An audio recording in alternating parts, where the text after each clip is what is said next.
ዓለም ድብልቅልቁ ወጥቶ የክርስቶስን ስም የምትጠራ ቤተክርስቲያን ሰላም ብትሆን መተን እንደበቅ ነበር።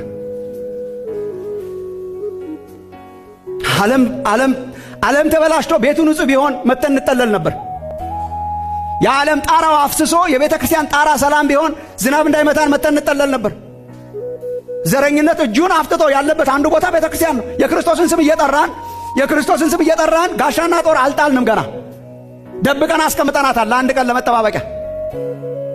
በሰላም አንድ ላይ የምንዘምረው ሰላም እስከሆነ ድረስ ነው። ትንሽዬ ልዩነት ሲገለጥ ብድግ ይላል፣ ይነሳብናል። የክርስቶስ ቤተክርስቲያን አብራ አራጋቢ ሆናለች፣ አጨብጫቢ ሆናለች፣ በአንዳንድ ቦታ መሪ ሆናለች። እኔ ስሰብክ አልደብቅም። ሁላችሁ እንደምታውቁት በሀገራችን ውስጥ ባለፉት ዓመታት በተደረጉ ፍጅቶች ውስጥ ክርስቶስን ስሙን የሚጠሩ በጣም ብዙ ሰዎች አሉበት። በማራገብ በማነሳሳት በጣም ዘግናኝ የሆኑ መድረክ ላይ የማይነገሩ ነገሮች አሉ። በጣም ዘግናኝ የሆኑ የጌታን ስም የሚጠሩ ሰዎች የመሯቸው፣ ክርስቲያኖች የመሯቸው፣ አገልጋዮች የመሯቸው ሰዎች ቤተክርስቲያን አዳራሽ ውስጥ እንኳን መጥተው እንዳይጠለሉ የሆነበት ጊዜ ነበር። በጣም ብዙ ሰው ንስሐ መግባት ይፈልጋል። ስለ ኢትዮጵያ ይችን ማንሳት አይፈልግም። የቤተክርስቲያን አዳራሾቻችን ለሌላ ጎሳ የተዘጉበት ጊዜ ነበር። አልሰማችሁ እንደሆነ ተባረው ሲሄዱ የእንትና ጎሳ ስለሆኑ የተዘጉባቸው ጊዜ አልነበሩ። እርስ በርስ መተላለቅ በጣም አለ። ዘረኝነት በጣም አለ። ቤተክርስቲያንስ በጣም አለ። በቋንቋና በጎሳ ላይ የተመሰረተ በጣም አለ። በባህል ላይ የተመሰረተ አለ። ስቲል ጌታ ኢየሱስን ተቀብለን የኛ ሰው የምንለው አለ። ማለት አሳፋሪ ነገር ነው። አዲስ ሰው ሆነን ጌታን ተቀብለን ጌታን እየተከተልን ስቲል የኛ ሰዎች አሉ። እናንተና እንዴት ናቸው? ደህና የኛ ሰው ናቸው አይደል? አዎ የኛ ሰው ስቲል የኛ ሰው አለ። አንዳንዱ በቤተ እምነት ነው። በቤተ እምነት ከፋፍለን ለይተን የክርስቶስን አካል በታትነታ እንዴት ነው እሱ ጌታን ያምናል? አዎ የኛ ሰው ነው። የኛ ቤተክርስቲያን ሰው ነው ማለት ነው። ይሻላል ሳስበው አሁን የባሰ አጣምጣ ነው። የባሰ መጣና እችን አስናቀን።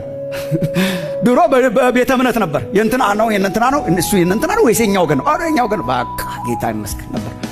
አሁን ከቤተ እምነት አልፎ በዘርና በቋንቋ ሆኗል፣ በቀለም ሆኗል፣ በአብሮ አደግነት ሆኗል፣ በአካባቢ ሆኗል።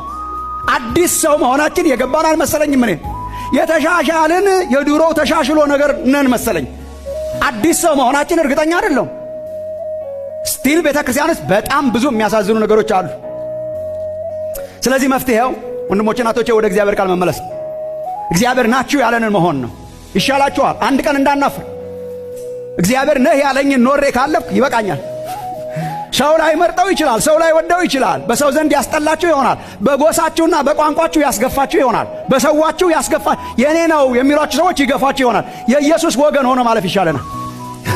ከሱ ጋር ወግነን የእግዚአብሔር ቃል ናችሁ የሚለንን ሆነን የእግዚአብሔር ቃል ናችሁ የሚላንን ሆነን ለፈውስ ሆነን ለታምራት ሆነን ማሰብ ትችላላችሁ። መጠለያ ብትሆን ቤተክርስቲያን የተንገላታ መጥቶ የሚያርፍባት፣ የተገፋ መጥቶ የሚያርፍባት፣ ፍቅር የሚያገኝባት ቋንቋው ሳይጠቀስ ቀለሙ ሳይጠቀስ የትነበርክ ሳይጠቀስ አስተዳደጉ ሳይጠቀስ ቀለሙ ሳይጠቀስ የሚታቀፍባት፣ ወንድሜ የሚባልባት፣ አዲስ ሰው የሚባልባት።